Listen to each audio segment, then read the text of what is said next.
Hello to whoever who sees this, probably Kate. But yes, so this is my directing piece pitch practice. It's late in the night and I want to do this right now kasi bukas na siya. Bukas na siya, second period. Okay, let's get it. Okay. So, may time limit siya na 15 minutes and I think sobra ko. Pero anyways, let's just do it. Okay. Good day, everyone. I will be pitching my piece entitled Dobol Tink. So, this piece is grounded in the play Endgame by Samuel Beckett. Samuel Beckett was an Irish novelist, playwright, short story writer, theater director, and poet. His works feature miserable tragicomic experiences of life, nonsense, and dark humor. He is considered one of the key figures of the theater of the absurd. Other works of his is Waiting for Godot, Happy Days, and Not I.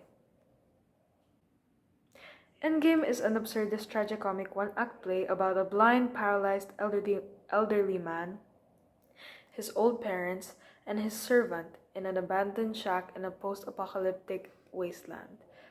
The word endgame is a certain move in chess. It is an ending in chess where the outcome is already known. So, in the play, the characters are not waiting for anything other than their death in the play. Wait, redundant. Okay, anyway. Much of the play consists of abrupt back and forth dialogue between the characters and also stage actions. So my vision statement for this, my piece is entitled Dobol Tink.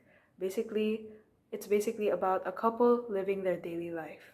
It's an absurdist portrayal of choosing to hope in the midst of destruction.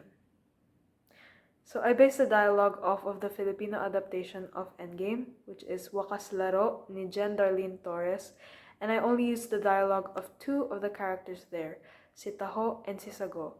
And sa Endgame, siya yung parents ng paralyzed blind man.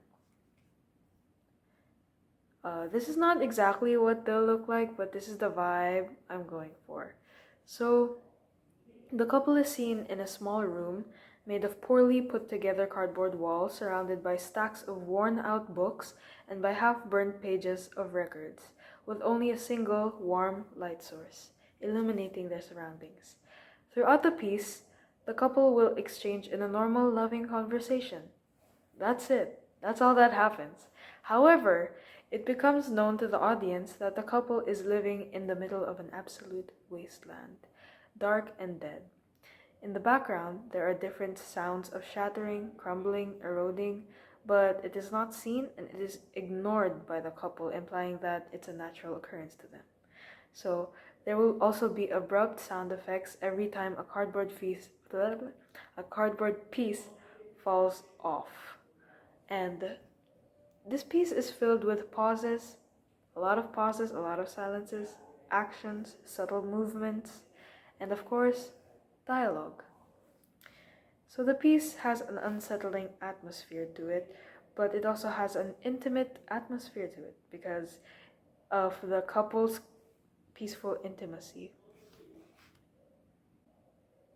So for this piece, I really wanted to lean into the philosophy of absurdism and the abundance of symbolisms it uses. In the philosophical side of things, I looked into these two concepts. So, nihilism, it says that nothing can be known. A true nihilist would believe in nothing, have no loyalties, and no purpose other than perhaps an impulse to destroy. So, according to Friedrich Nietzsche, nihilism would eventually destroy all moral, religious, and metaphysical convictions and bring forth the greatest crisis in human history. And furthermore, nihilism comes from the Latin word nihil, meaning nothing, and it appears in the verb annihilate, meaning to destroy. Anyways, so moving on to optimistic nihilism, this concept surrounds the idea of the meaninglessness of life in the perspective of hope. So basically, it's embracing the fact that you're in this meaningless thing called life, pero you see that as an opportunity to experience it. An optimistic nihilist this sees life as an opportunity to create their own world in a world lacking meaning and purpose. In relation to this, I also got inspiration from different works. So obviously, I took inspiration from from the play Endgame. The specific concept that I incorporated was the concept of dead existence, where the outside world was basically dead, and the characters in the play are waiting for their death. Tapos yung next one. I'm gonna show a video of this. David Lynch's Rabbits.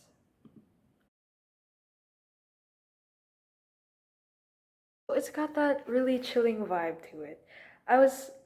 So that goes on for like 42 minutes.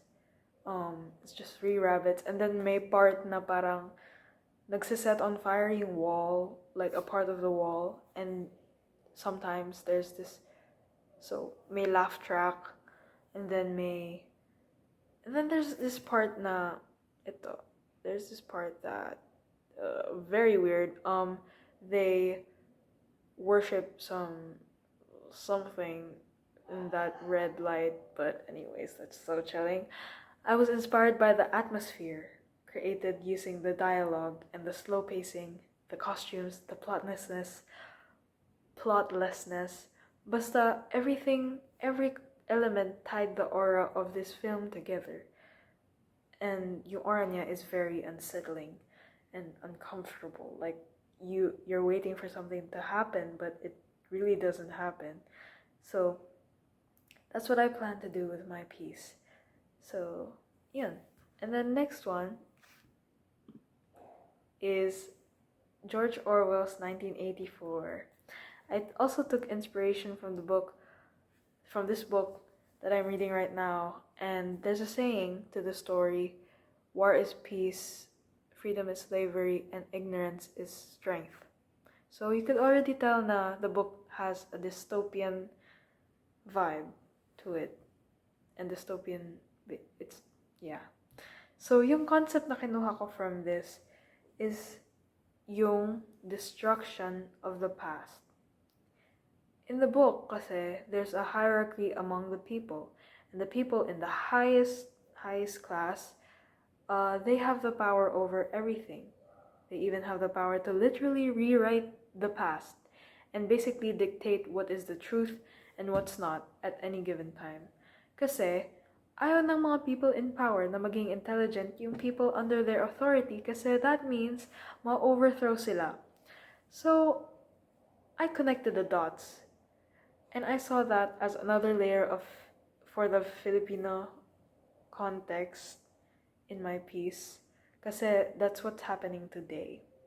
In-erase yung history kasi takot yung mga traditional politicians sa educated voters.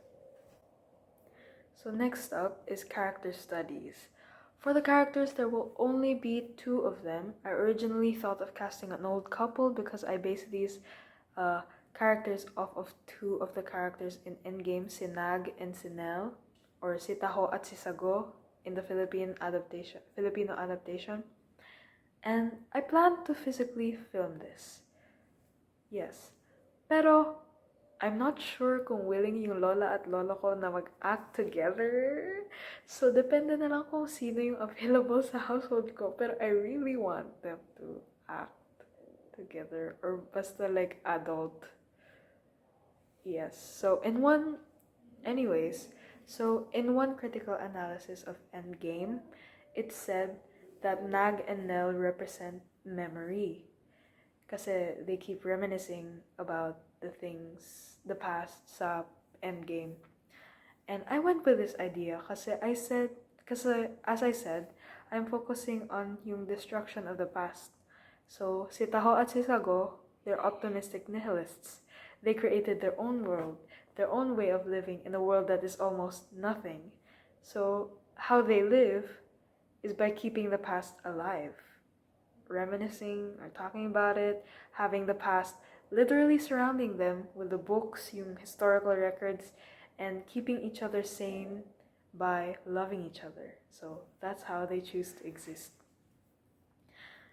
Tapos in the Filipino context, and in the context of what's happening right now, this symbolizes that as the people in power try to erase the past and try to brainwash us in any way possible, it is our job to keep the truth alive, and we have to choose to lift each other up and to keep each other grounded and cling onto that light bulb of hope that will forever live on.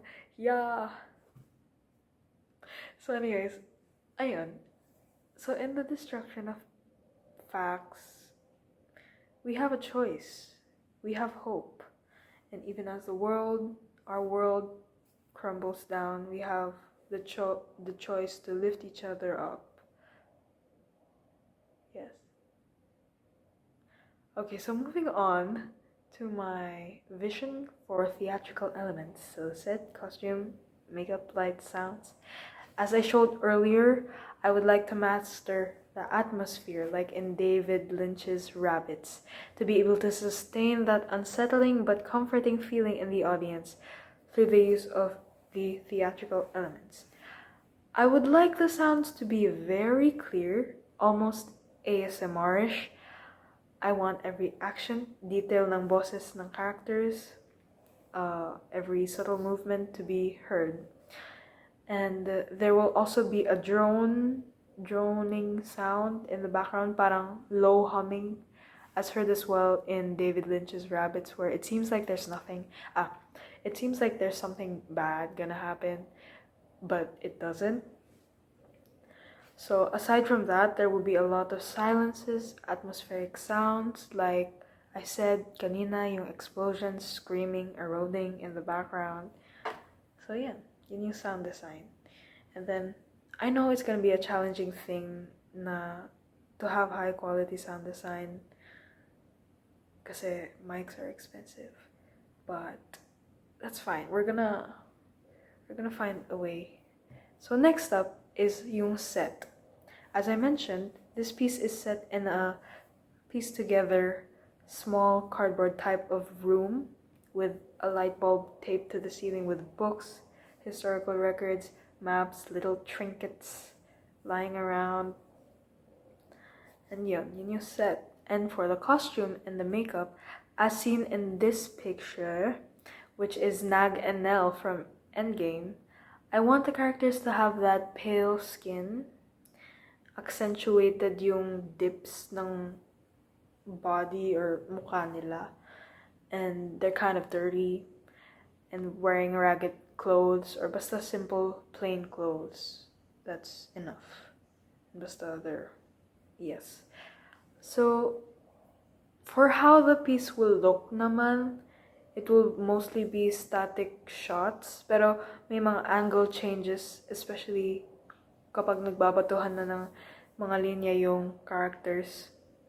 And I'm also planning to put it in black or black and white para mas kita yung contrast na binibigay ng light bulb sa features ng characters and to make it feel more unsettling. So, pinaplano ko din na parang nag-flicker yung light.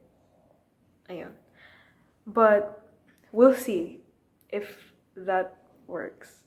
Pero ayun. Additionally, I took inspiration from this Filipino director, si Lav Diaz. Kasi, yung mga works niya, yung shots niya is mostly static. Pero yung nangyayari sa scene ay super authentic and awesome. I mean, not awesome, but like, awesome, you know? So, here, I'm gonna show an example.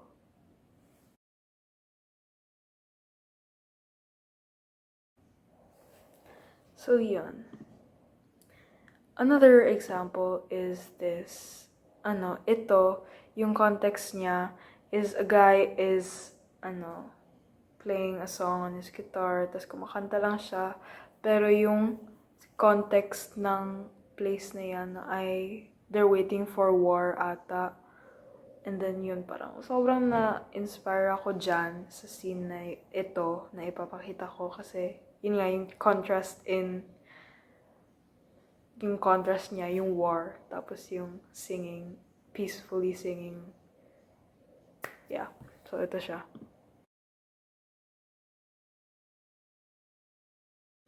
And then, I also saw this other work by Samuel Beckett then, and I was drawn to its vibe, so I just wanted to share it, and it's called Beginning to End. Maganda din to. Gusto ko yung quality din ng sound, ng lines dyan. And then, moving on. I am over time. Moving on to the visual metaphors, so symbolisms and color schemes. Let's start off with the title, shall we? So this piece is called Dobol Tink. This comes from the word double think, a word from the book I mentioned earlier, yung 1984, from the language that the people in power created, called Newspeak. Doublethink primarily means reality control or tampering with reality. Yun yung nature of the word. And it means the power to hold two completely contradictory beliefs in one's mind at the same time and accept both of them. So in relation to the piece, it all boils down to optimistic nihilism once again. The couple does believe that life is meaningless, but they also believe that there can be meaning. So contradictory siya. And they're controlling their own reality. So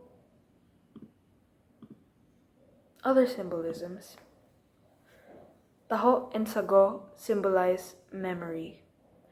They symbolize memory and optimistic nihilism.